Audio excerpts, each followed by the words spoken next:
Hello, how you doing? Wow, how's everybody, since the last video? It's been a month, time flies. I want to welcome you to the month of October. We have 2 more months for the end of 2021. It's been a better year, right? We thank God for how far He has brought us. We really bless God. So how have you been at your end? Hope you're good, you're keeping fit. Yeah. So for those who have subscribed to my channel, I say thank you. For those who have liked, thank you. For those who have commented, thank you. For those who have shared, thank you too. But for those who haven't, I can't believe it. What are you doing? What are you waiting for? Please subscribe, comment, share, and like, okay? And what does it cost you? Share with your friends. If you find it valuable, please share with your friends, with your family, on your WhatsApp page, Facebook, or your social media. Share. Let people learn one or two new things. No knowledge is wasted. Every information is vital. Somehow, someday, it's going to come handy. Okay? So well, today, by popular demand, we're going to be talking about immigration. The reason being that, people have asked, for like, we like the notary thing, but can you talk a little bit about immigration? So I said, okay, in this video, we're going to do a little bit of intro about immigration. So, but before we go on, once again, I want you to subscribe to this channel. I want you to share the video. I want you to like, and I want you to comment. Help a sister to go viral. Don't you want me to go viral? Okay, that's so. Before we go on, I want to share something with you. Like I always say, no knowledge is wasted. So, but whatever I'm going to be sharing with you, just believe that it's going to be informative, it's going to be educative in one way or the other. So, the other day, I was at the grocery store. Then I went to the seasoning, fresh leaf, seasoning section to pick up thyme. I think we all know thyme, THYME for seasonings, stew and things like that. So that was what I wanted to pick up. But I grabbed two because I didn't want to run out. I saw the two, by on top of one another, so I just grabbed the two like that and came home. But when I got home, I found out that the one on top was the thyme, the one underneath was a leaf called tarragon. I've never heard of it before. I've never seen it before. So, but I said, since it's on that shelf, it must be of some kind of benefit. So I said, well, let me Google it. Instead of returning it to the store, let me Google what it does. So I Googled it, and you see, it has a lot of benefits. And since then, what I've done with it, what I've gained from it is that, I put it in hot water and make some tea with it, and it helps me to sleep like a baby. Like a baby, I'm telling you. So if you have problems with, sleeping, insomnia, or whatever it's called, try it. This is it. I decided to go and buy another one because I wanted to share it with you. You see, I love you so much. I want you to be in health. So this is tarragon. You can Google it. Yeah, this is the way it looks.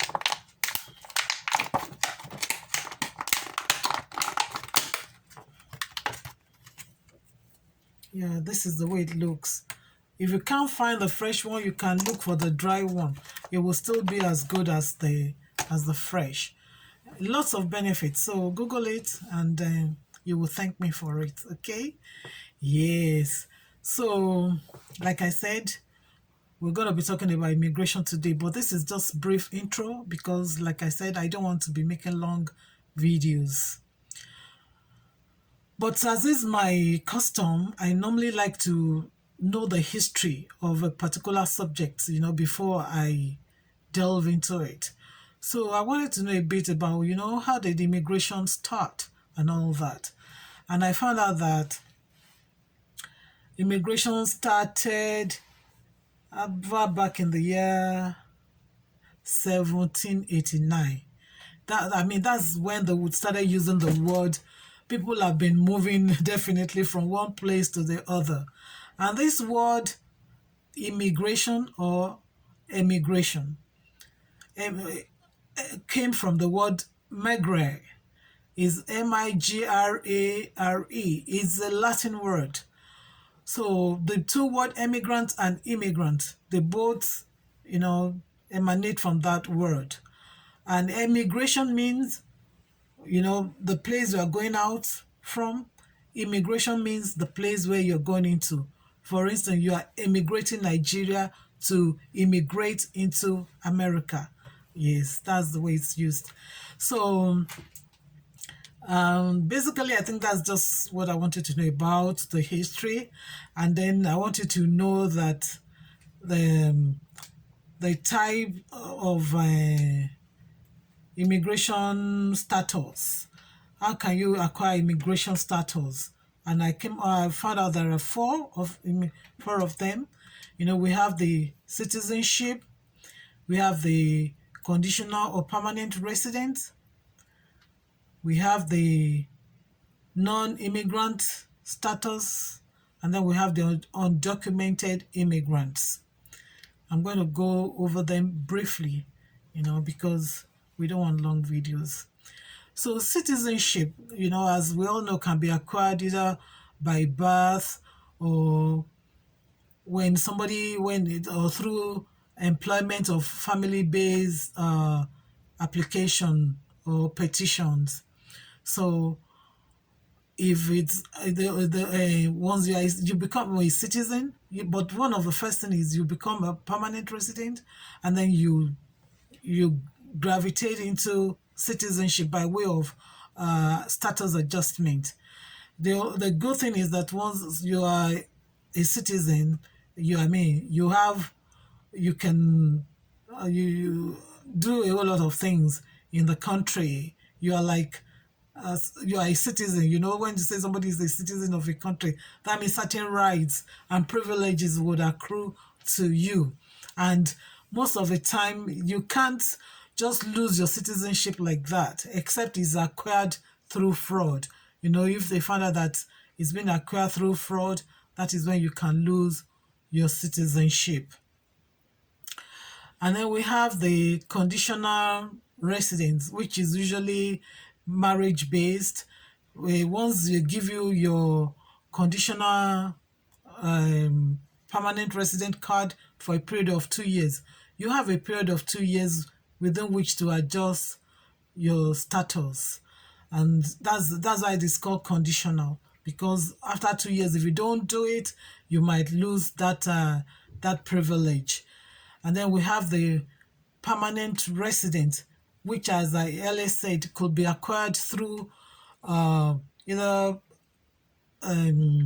marriage-based or employment-based applications. It's a whole lot of kind of visas under that permanent residency. Like some of us, we came to America by way of what's it called? Lottery visa. Yes, that's how we gain our own permanent residency. Then once we have stayed in the country for a period of maybe 3 or 5 years, depending on how you acquired the permanent residency, you can apply for an adjustment of status.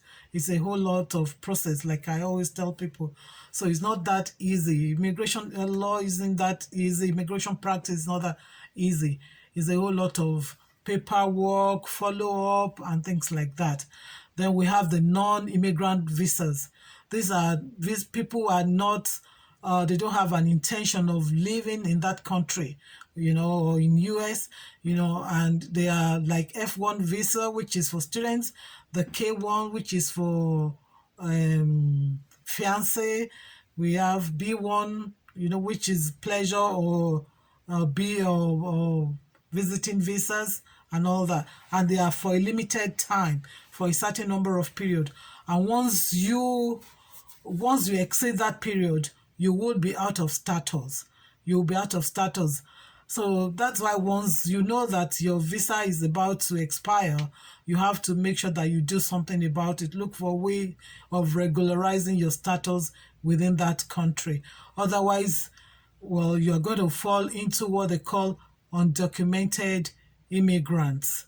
And once you're an undocumented immigrant, that means you can't work, you can't do a whole lot of things. You will be stranded in that country, and the chances of being deported is very high. So basically, this is our introduction. In the next video, people have sent me questions and all that. So I'm going to collect them and, provide answers to some of them. And if you do have questions as well or comments, don't hesitate to leave them in the comment section. So thank you. This is going to be a wrap. Enjoy the month of October. Hope to see you maybe in another 2 weeks, when I feel up to uploading another video. But till then, stay safe, and hope to see you soon. Have a great day. Bye.